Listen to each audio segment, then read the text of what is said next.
Bonjour à toi, cher auditeur. Découvrons ensemble le sujet du jour. Les déesses et les dieux. Je sais que c'est loin d'être un sujet qu'on a l'habitude d'aborder. Pourtant, il nous intéresse tous à un moment ou à un autre de notre évolution. Pour ma part, j'ai été élevée dans une famille catholique. Et toute petite, je me suis posé des tas de questions. Pourquoi les guerres? Pourquoi la famine? Pourquoi les enfants maltraités?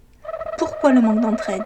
Et surtout, pourquoi est-ce que Dieu ne fait rien pour y remédier alors qu'il est tout-puissant?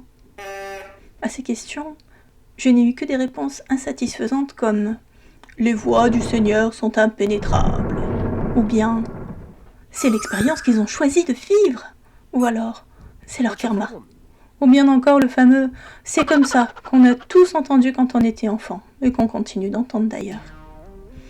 Ensuite, j'ai compris qu'il y avait plusieurs fois un Dieu unique, qui, pour le coup, n'était plus si unique que ça, puisque les chrétiens l'appellent Dieu, les musulmans Allah, etc., etc.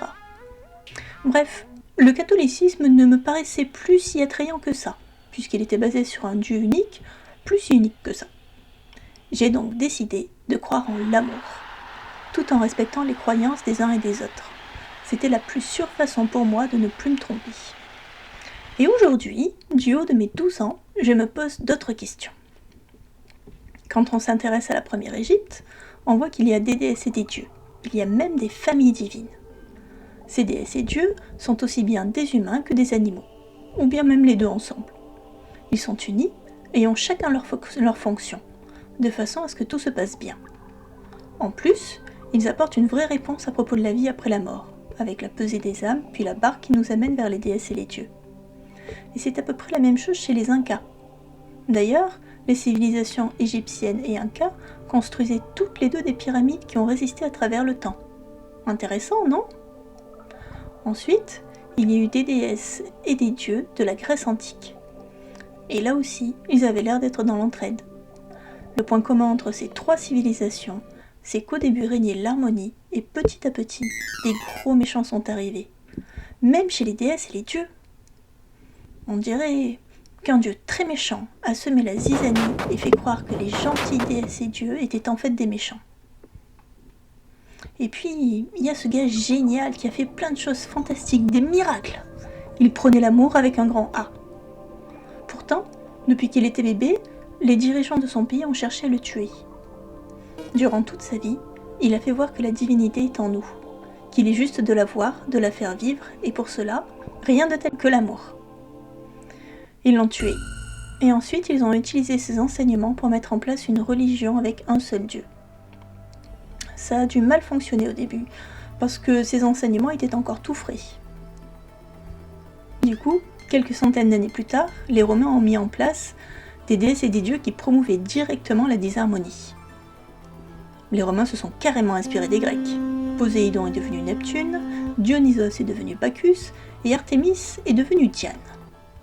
Bref, ils ont pris les déesses et les dieux grecs, changé leur nom, sauf celui du méchant Typhon. Ils ont ajouté de la méchanceté, de la division, et le peuple s'en est finalement détourné pour aller vers une religion monothéiste.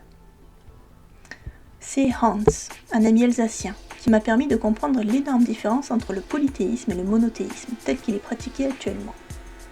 Et je vais tenter de vous retranscrire ce qu'il m'a transmis. Comment vous sentez-vous si je vous dis que Dieu est tout-puissant, mais qu'il ne fait point cesser les guerres? Que Dieu vous met face à des épreuves pour mesurer votre foi, en lui, bien entendu. Que Dieu décidera si vos péchés seront pardonnables à votre mort, et s'il décide qu'ils sont impardonnables, vous irez en enfer pour l'éternité.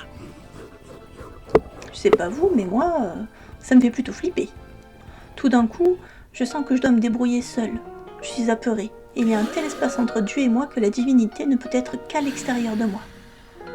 Oh. Et maintenant, comment vous sentez-vous si je vous dis que les déesses et les dieux appartiennent à tous les règnes, minéral, végétal, animal et humain, qu'ils vivent en harmonie et que leur souhait le plus cher est de nous faire évoluer vers notre propre divinité afin qu'il y ait des déesses et des dieux sur Terre. C'est beaucoup plus léger et ça donne envie, non? Moi, je me sens tout de suite beaucoup plus soutenue et en confiance. Je me sens sereine pour aborder la vie en toute harmonie avec les personnes qui auront choisi de marcher sur le même chemin que le mien. Car l'union fait la force, non ? Bref, vous l'avez compris, je suis passée du catholicisme à l'amour pour redevenir polythéiste, avec une préférence pour les dieux et déesses de la première Égypte. Bien entendu, il s'agit de mon opinion, et je ne dis nullement que c'est la seule valable. Mais c'est celle qui me convient, au niveau où j'en suis. Voilà. Merci, et au revoir.